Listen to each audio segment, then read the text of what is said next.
especially here in the Taylor area. But what's coming down these streams right now is a lot more manageable than what the residents here were facing just yesterday.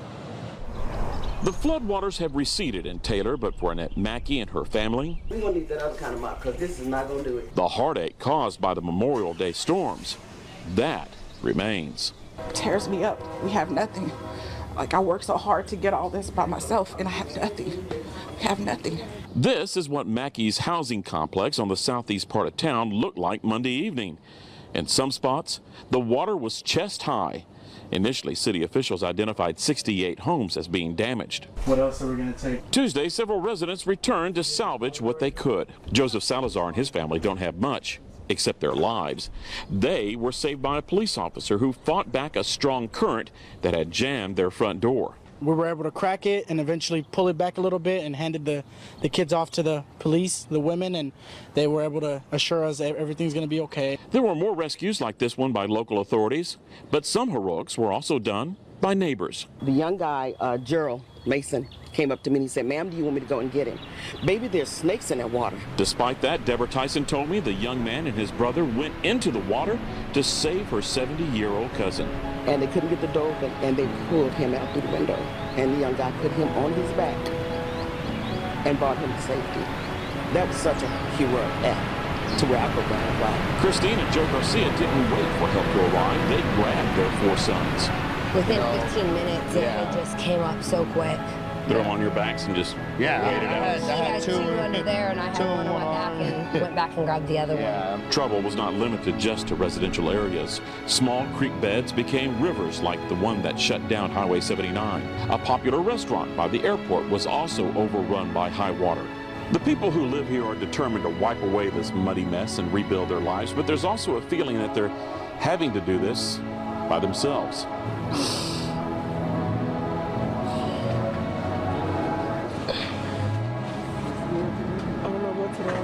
But Aquarius White and her 4-year-old daughter believe the mark left behind by the storm will eventually fade away, and they will find a way to bounce back. God by my side, I can start over. Maybe everything happened for a reason, so hey, you never know. Everything happened for a reason, so it might be better.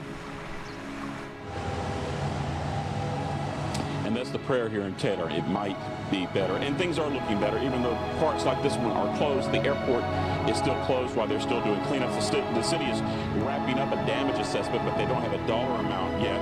And the number of homes and businesses that have been reported as damaged, that could go up. It also could possibly go down.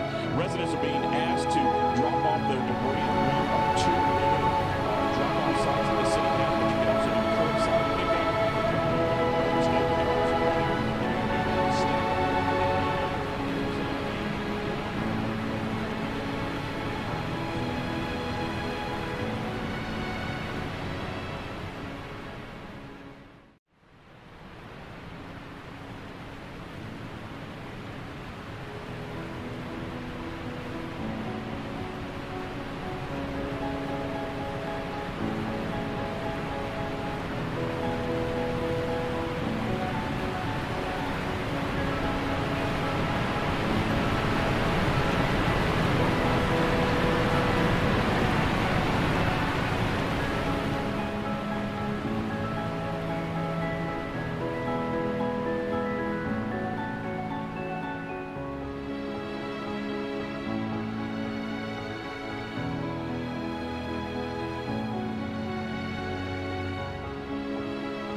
sight many locals have never seen before.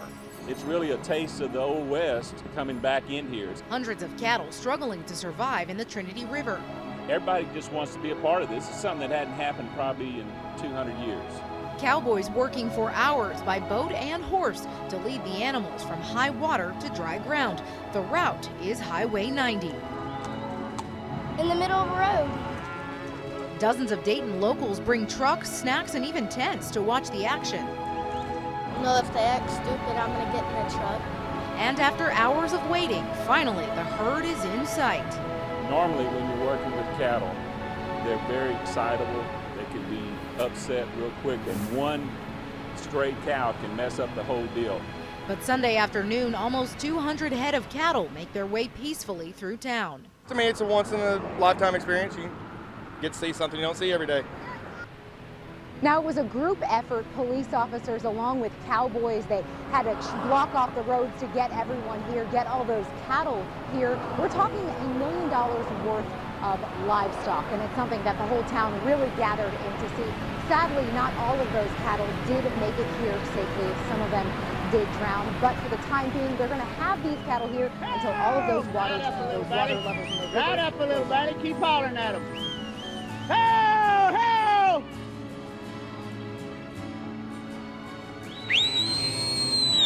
We just had to rely on our faith and let it be bigger than our fear.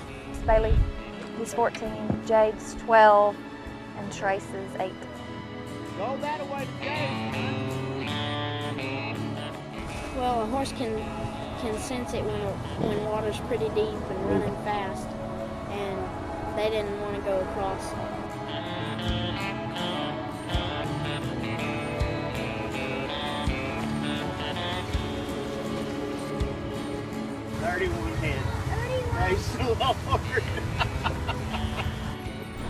Hi, I'm Dan Halliburton with the American Red Cross. We're in Wimberley, Texas. This is the Blanco River. This bridge, hard hit by the devastating force of the floods that came through this area. We're working hard in this area to bring relief and hope to the people of Central Texas. And you can help by going to redcross.org to find out more and to make a donation.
En San Marcos vamos a estar abiertos de sábado a lunes de 8 de la mañana a 8 de la tarde. Todos nuestros servicios son gratis y hay muchas agencias que te pueden proveer con asistencia.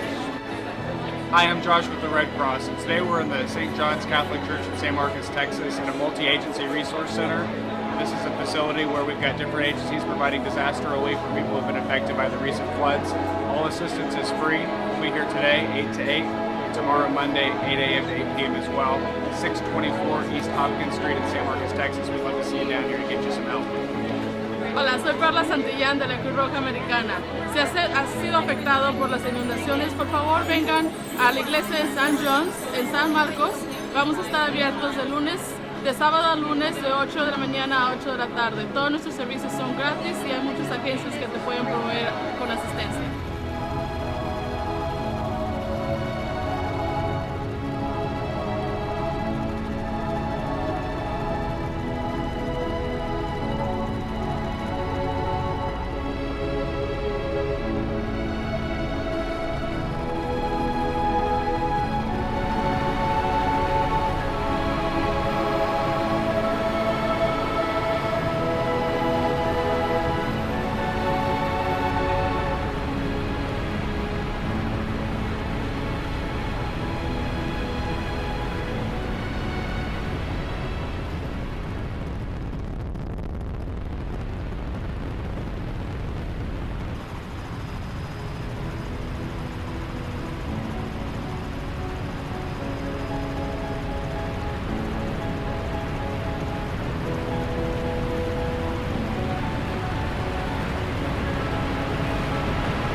It was just raining so hard you really couldn't hear anything. And then you begin to see these waves start coming in, like in the ocean. We did not know it was going to be as bad as it was. The creeks don't normally fill up that fast, so creeks were turning into the size of the river. We barely got out in our big four-wheel drive trucks. We couldn't get our RVs to close in, and then another 15, 20 minutes later, we just stood up at the office and watched them float away. Blanco County is kind of an island when it comes to things like this. We're far enough away from Austin and San Antonio, so we're very used to taking care of things on our own. So the fact that state resources were activated so early in this really exemplifies the significance of it. It was devastating. It's nothing I've ever seen before out here. The calls were coming in, well, every minute or two. We had teams that were able to do a small quantity of rescues, but we needed state units to come in.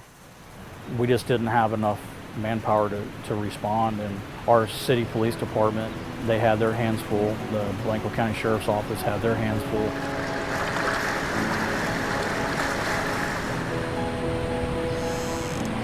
We called the 911 dispatcher, and they were really nice, and they said, "We know you guys are there, we know your stuff.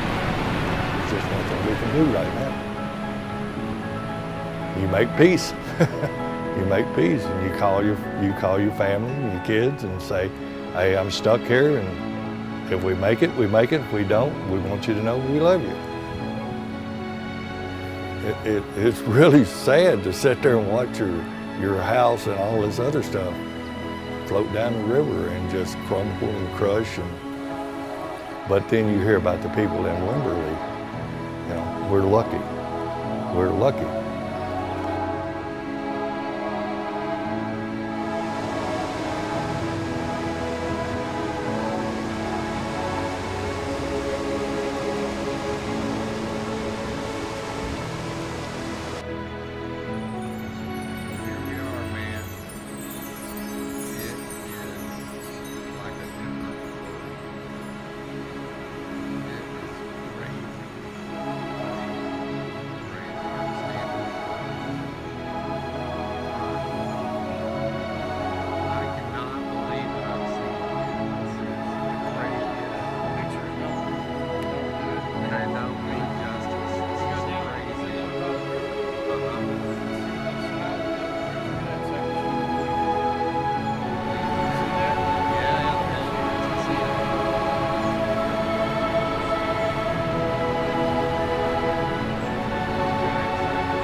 I just having to adjust. This is crazy. Yeah.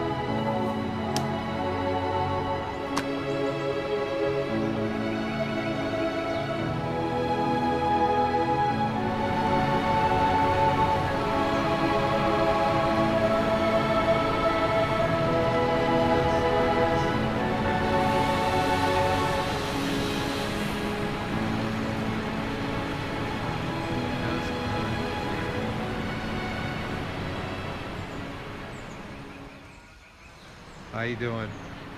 All right, I'm the neighbor. Just seeing it for the first time. Oh, I don't, that's okay. yeah, it's, man. Let me get this truck over here. It's unbelievable.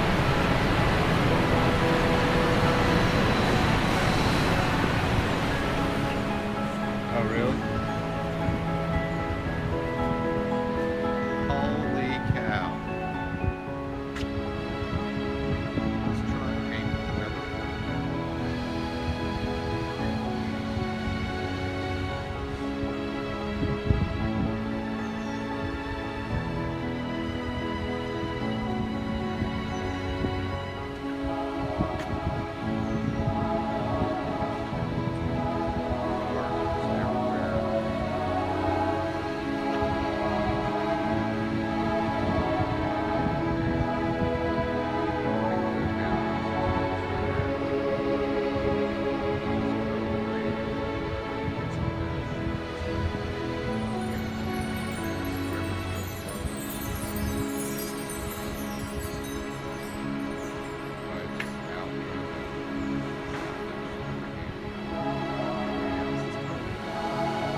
On top of the car?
Dan Halliburton with the American Red Cross in Wimberley, Texas, not far from the Blanco River. It's back behind me. And you see the kind of damage that happens when this incredible historic flood hit this area. The Red Cross emergency response vehicles are up and down the winding streets and roads of Wimberley and other areas all throughout Central Texas with supplies, with food, and with hope for the people so hard hit here in Central Texas.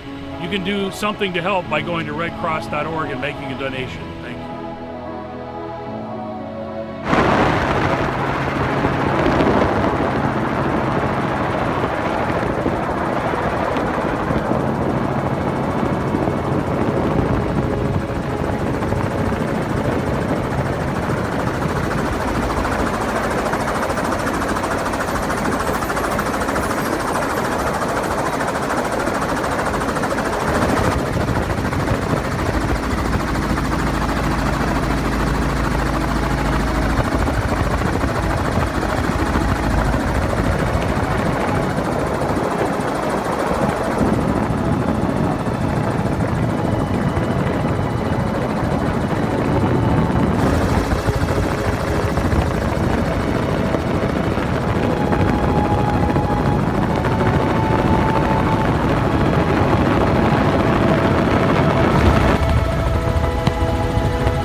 Hey there, I'm Jose Dominguez, Regional Volunteer Services Officer with the American Red Cross in the C-Star region. Just want to take a minute here to say thank you to our volunteers.